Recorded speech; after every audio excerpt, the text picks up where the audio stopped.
Hi అందరికీ. అందరూ ఎలా ఉన్నారు? నేనైతే చాలా బాగున్నాను. నేనైతే మీకోసం చాలా డేస్ తర్వాత మళ్ళీ మీ ముందుకొచ్చాను. ఈరోజు నేను కొత్త రెసిపీ చేయబోతున్నాను. అదేంటనుకుంటున్నారా? అదేనండి నా స్టైల్‌లో ప్రాన్స్ కర్రీ. ఎలా చేయాలో నేను మీకు చూపిస్తాను. దానికి కావాల్సిన ఇంగ్రీడియంట్స్ అవి చూసుకుందాము. ధనియాలు, అనాస పువ్వు, చెక్క మొగ్గ, మిరియాలు. ముందుగా తెల్లగడ్డ అల్లము మిక్సీలో జార్లో వేసుకుందాము. దాంట్లో ఇప్పుడు చూపించిన ఇంగ్రీడియంట్స్ అన్నీ వేసి పేస్ట్లా చేసుకుందాము. పేస్ట్లా చేసిన తర్వాత ఉల్లిపాయలు టమాటా కట్ చేసి పెట్టుకుందాము.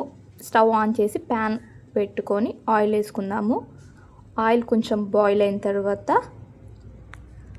తాలింపు గింజలు జీలకర్ర వేసుకొని అట్లా చిటపట్లాడేంత వరకు ఉంచుకుందాము.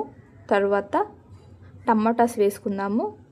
అవి కొంచెం బాగా రెడ్ షేడ్లో వచ్చేంత వరకు దాన్ని కలుపుకుందాము. కలుపుకున్న తర్వాత ఒక 2 మినిట్స్ బాగా ఆయిల్లో మరిగించి ఆనియన్స్ వేద్దాము. ఆనియన్స్ కూడా కొంచెం గోల్డ్ బ్రౌన్ షేడ్ కలర్ వచ్చేంత వరకు వేయించుకుందాము. వేయించుకున్న తర్వాత మూత పెట్టేసేసుకొని 2 మినిట్స్ తర్వాత మళ్ళీ మూత తీసి చూద్దాము. చూసిన తర్వాత ఇది కొంచెం బ్రౌన్ కలర్ వచ్చేంత వరకు కలుపుతూ ఉందాము. తర్వాత అందులోనే కరివేపాకు కొత్తిమీర వేసి బాగా కలుపుదాము. ఎందుకంటే ఆ నూనెలోనే ఇది కూడా ఏంటంటే మంచిగా మగ్గిపోవాలి.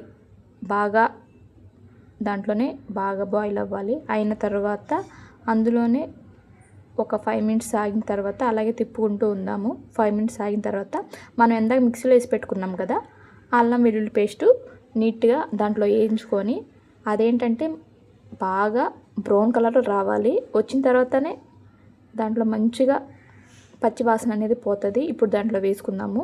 అల్లం వెల్లుల్లి పేస్ట్ అనేది బాగా మెత్తగా నలిగింది. దాంట్లో ఆయిల్లోనే వేయించుకొని పచ్చి వాసన పోయేంత వరకు కలుపుకుందాము.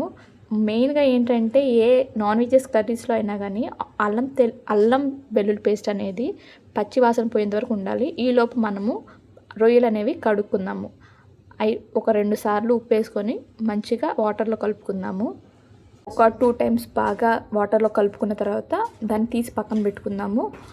పక్కన పెట్టుకొని మనం వేసిన మసాలా అనేది బాగా పచ్చివాసన పోయిందా లేదని చెక్ చేసుకుందాము.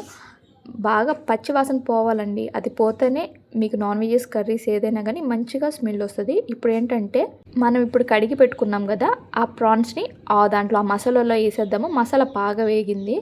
ఈ బాగా వేగిన దాంట్లో ఈ రొయ్యలు కడుక్కున్న రొయ్యల్ని దాంట్లో బాగా వేసుకుందాము. చూడండి ఎంత బాగుందో, ఎంత నీట్గా కడిగామో. అంటే అలాగే కడుక్కోవాలి. ఇప్పుడు అన్నీ ఒకేసారి అన్నీ బాగా తిప్పుకుందాము. ఎందుకంటే ఆ మసాలా అనేది బాగా ఆ పీసెస్కి అనేది బాగా పట్టాలి. పడితేనే దాంట్లో పచ్చివాసన అంతా పోతుంది. ఇప్పుడు పసుపు వేసుకుందాము. ఒక గంటి పసుపు వేసుకుందాము. అలాగే కారము మేమంటే కొంచెం స్పైసీగా తింటాం కాబట్టి 4 స్పూన్స్ వేసాను. మీకు నచ్చినంత స్పూన్స్ మీకు టేస్ట్ తగ్గట్టు మీరు వేసుకోండి. నేనైతే 4 స్పూన్స్ వేస్తున్నాను. మేము స్పైసీగా తింటాము. 4 స్పూన్స్ వేసాను. బాగా కలుపుతున్నాను. బాగా కలిపిన తర్వాత గల్లుప్పు వేసుకుందాము. మేమంటే గల్లుప్పు యూజ్ చేస్తాము. మీరైతే ఏది యూజ్ చేస్తారో మీ టేస్ట్ తగ్గట్టు మీరు వేసుకోండి.